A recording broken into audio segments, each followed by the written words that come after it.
The kaleidoscope of sights and sounds at the Montgomery County Fair often distracts the crowds from its real mission. It's all about ag education. I would say that is the major, most important thing to us, is getting the message out to people so that they can see where things come from, how it's done, and that they can appreciate the farmers a little bit. Another fact about the fair you may find surprising. The fair, the Montgomery County Agricultural Center, has no ties with Montgomery County other than we are in Montgomery County. It is a privately owned 501c3 corporation. The fair began in the mid-1800s, eventually landing where Richard Montgomery High School stands now. People came from all over the area, overnighting in tents. In the Roaring '20s, they held race days featuring the latest sports cars. But the fair fell victim to the Depression and closed its gates in 1932.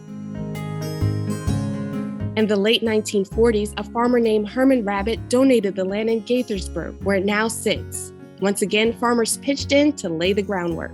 They had like a barn raisings where I think in one day 6 barns went up. My father and grandfather helped in the construction of the barns in 48, 49. A volunteer, today Lehman supervises the vendors at the fair, but he counts the start of the popular Old McDonald Barn and its maternity ward back in the late 1960s among his proudest accomplishments.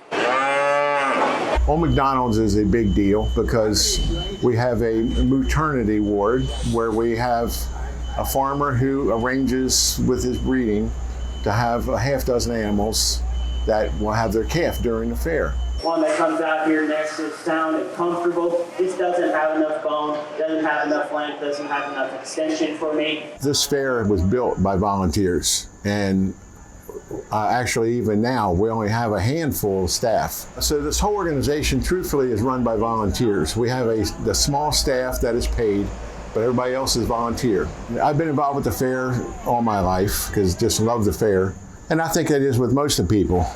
Jordan Lindsay, reporting for MyMCM.